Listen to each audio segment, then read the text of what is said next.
네, 안녕하세요. 아는내과TV의 내과 전문의 유대현입니다. 이번 시간에는 부식성 식도염에 대한 치료를 살펴보도록 하겠습니다. 지난 시간까지 부식성 식도염을 어떻게 진단하고 어떤 기전에 의해서 손상이 발생하는지 알아봤습니다. 이번 시간에는 부식성 식도염 환자가 응급실에 내원을 했을 때 우리가 어떤 순서로 접근해서 어떻게 수술 혹은 보존적 치료까지 끌고 가는지를 살펴보도록 하겠습니다. 일단 환자가 응급실에 오시면 에어웨이 확보가 제대로 됐는지 확인을 하셔야 됩니다. 그래서 바이탈 사인을 확인하는 게 무엇보다 중요하다고 지난 시간에도 말씀드렸는데, 만약에 환자가 호흡이 불안정하다 그러면 지체 없이 인투베이션을 시행해야 된다는 거죠. 그래서 오랄 인투베이션을 시행하는데, 일단 에어웨이가 인투베이션 하려고 이제 구강 쪽으로 봤는데 구강의 손상이 너무 심하다거나 아니면 너무 이데마터스 해가지고 시야가 확보가 안 될 경우에는 그때는 억지로 이제 인투베이션을 하면 안 되겠고, 그래서 크리코사이로토미 같은 것들이 대안이 될 수 있다라고 얘기를 하고 있고요. 대신에 블라인드 네소트라키알 인투베이션은 하지 말아라. 만약에 한다면 오히려 더 여러 에어웨이에 손상을 줄 수 있다라고 얘기를 하고 있습니다. 그 다음에 후두의 이런 그 손상이 심한 식도염, 심한 부식성 식도염의 한 40%에서 발생을 한다고 하고, 그 중에 10% 환자는 인투베이션을 하게 되고, 또 일부 연구에서는 30%까지 트라키오스토미를 받는다라고 말하고 있었습니다. 다음은 이제 틴티넬리 교과서에서는 게스트렉 디컨타미네이션 같은 위세척이나 위해독 이런 과정들을 다음과 같이 기술하고 있었는데, 우선 게스트릭 디컨테미네이션, 차콜로 해독을 하는 그런 것들이 만약에 부식제만 먹었을 경우에서는 하지 말아라 라고 되어 있습니다. 오히려 이런 것들이 내시경을 시행하는데 비주얼라이제이션을 방해한다 라고 하고 있고요. 여기 보시면 L튜브 인설션을 제가 인턴 때만 해도 정말 많이 넣었어요. 이런 음독 환자가 응급실에 오시면. 그렇기 때문에 저는 이게 루틴으로 하는 건 줄 알았는데, 최근 이제 틴티넬리 교과서에서는 이 L튜브를 인턴이 시야 확보도 되지 않은 상태에서 블라인드로 넣지 말아라. 넣다가 오히려 다른 에어웨이나 식도에 오히려 손상을 초래해서 심하면 퍼포레이션 같은 것들이 유발될 수 있기 때문에, 그렇기 때문에 내시경 하에 시야가 확보된 상태에서 조심스럽게 L튜브를 넣어라 라고 되어 있고요.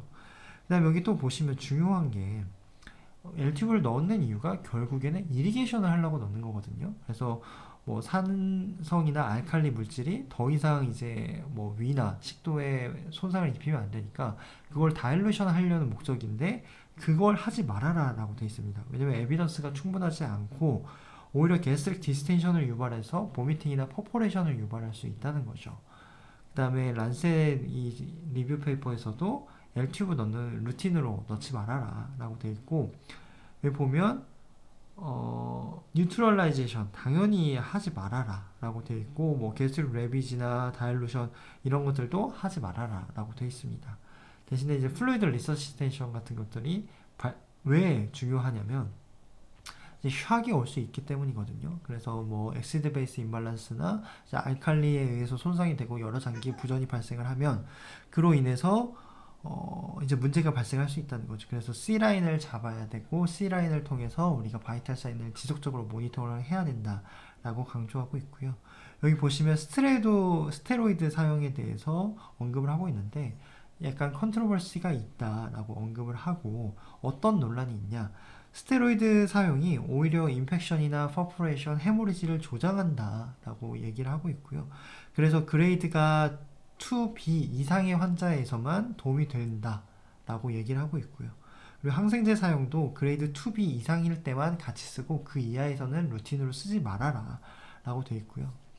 여기 또 란셋에 실린 리뷰 페이퍼에서는 스테로이드나 안티엑시드, 안티바이오틱스 같은 것들이 권고되고 있지 않기 때문에 근거 없이 사용하지 말아라 라고 되어 있고요. 그 다음에 여러 가지 여기 보시면 실험실적으로 마이토마이스틴 C라든지 여러 가지 저희가 잘 들어보진 않았지만 실제로 임상에서 이제 쓰는 에나스틸 시스테인 이런 것들을 써볼 수 있지만 에비던스가 충분하지 않다라고 되어 있습니다. 그래서 가이드라인을 살펴보면 이게 아직 정립된 교과서에 실린 가이드라인은 아니고 이제 NEJM에서 요약되어 있는 그런 가이드라인인데 일단은 부식제를 먹으면 그 부식제가 알칼리성인지 산성인지에 따라서 나뉘게 되고 알칼리성 같은 경우에서는 의도적으로 이제 복용했냐 자살 목적으로 먹었냐 아니면 실수로 아니면 우연히 사고로 이게 노출이 됐느냐에 따라서 나뉘는데 만약에 의도적으로 대량의 알칼리 부식제를 복용을 했다. 그럴 경우에서는 바로 내시경을 시행하라고 권고되어 있고요. 만약에 실수로 이게 뭐 물인 줄 알고 뭐 잘못 드셨다거나 그럴 경우에서는 증상이 없다. 그러면 그냥 퇴원을 하고 만약에 뭐 보미팅, 구토나 침을 흘린다거나 뭐 음식을 잘 못 먹는 이런 증상이 하나라도 있으면 일단은 입원하고 금식하고 좀 기다려 본다는 거죠. 그래서 증상이 더 심해지면 그때서야 내시경을 하라라고 권고가 되고 있고요. 만약에 뭐 구토도 하고 침도 흘리고 굉장히 스트리도 이쪽에 부종도 심해서 막 숨소리가 안 좋다. 그러면 바로 내시경을 시행할 것을 권고하고 있었습니다. 그럼 이번에는 이제 산성 부식제를 복용을 했다, 음독을 했다. 그럴 경우에서는 바로 내시경을 할 것을 권고하고 있고, 여기서 이제 내시경을 시행을 해요. 어찌됐든 알칼리성과 산성이 인디케이션에 따라서 내시경을 시행을 하는데, 제가 지난 시간에 그레이드 2B가 중요하다고 말씀드렸어요. 그래서 그레이드 뭐 0, 1, 2A까지는 그냥 MPO하고 기다리는 치료를 하는 거고요. 그 다음에 그레이드 2B부터는 이제 스트릭처가 일어날 가능성이 높다는 거죠. 그래서 2B의 소견은 얕은 깊은 딥 얼서레이션이고 2A는 슈퍼피셜 얼서레이션이 있다라는 그런 차이가 있는데 2B에서는 만약에 알칼리성 음독제를 복용을 했다라고 한다면 여기 유스타 프로토콜을 적용을 하고 되어 있는데 이게 뭐냐면 스테로이드, 뭐 라니티딘, 셉트리악손 이 항생제 스테로이드를 같이 그 다음에 제산제랑 투여를 해라 라고 그렇게 권고를 하고 있었습니다. 이제 뭐 그레이드 3A 그 이상부터는 CT를 찍어서 이 환자가 수술을 해야 될지 말아야 될지 결정을 하고 되어 있고 산성 부식제를 복용을 했을 때도 마찬가지로 그레이드 3A 이상부터는 CT를 찍고 수술 준비를 해야 된다는 거고 그레이드 2B 같은 경우는 유스타 프로토콜이 아닌 일단 MPO를 유지하고 TPN을 유지하고 필요하다면 뭐 피딩 튜브를 통해서 음식을 이제 주입하는 그런 보존적 치료를 하라고 권고가 되어 있습니다. 그래서 만약에 증상이 없는 환자다.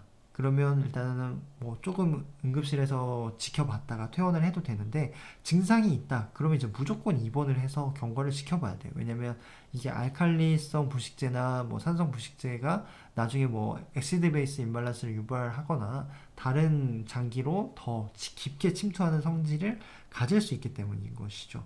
그 다음에 그레이드 2A 아까 말씀드린 슈퍼피셜 얼서가 생긴 경우에서는 물론 스틱처의 가능성은 낮지만 더 진행할 수 있기 때문에 이 그레이드 2A도 일단은 입원해서 지켜봐라 라고 되어 있습니다.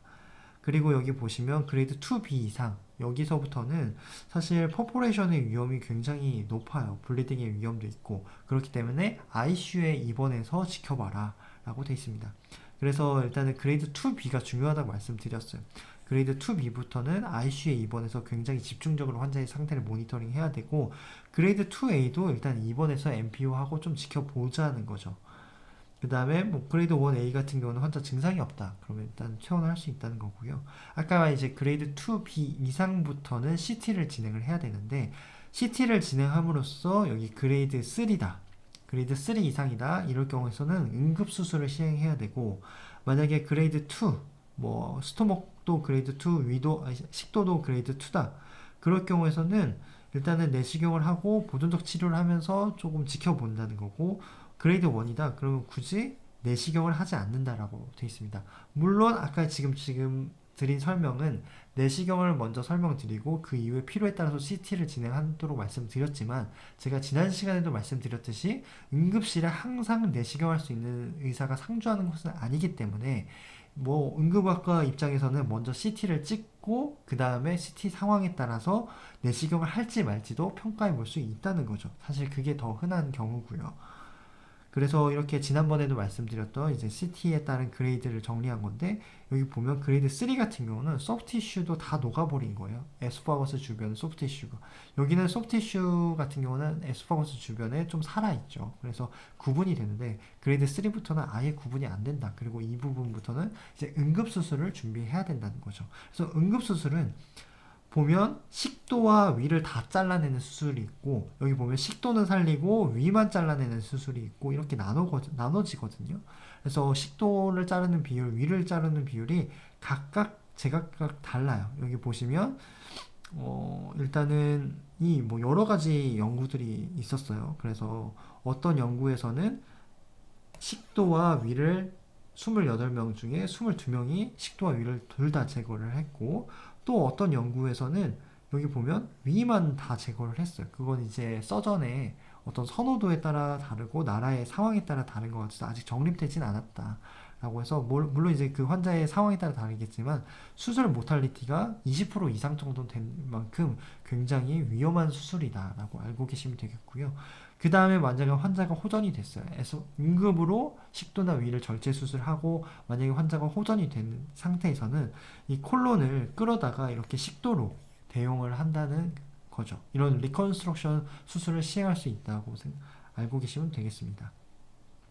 그래서 일단은 산성 부식제를 복용할 경우에서는 뭐 게스트릭 아울렛 옵스트럭션 같은 것들이 발생을 할 수 있다 라고 얘기를 하고 있고, 만약에 알칼리성 부식제를 복용할 경우에서는 스트릭처 같은 것들이 유발될 수 있고, 그로 인해서 말뉴트리션이 이제 장기적으로 예후가 안 좋게 만들기 때문에 이런 것도 문제지만, 사실상 이 부식제를 복용을 하면 식도암의 그 발생 위험도가 무려 1000배 이상 발생한다고 합니다.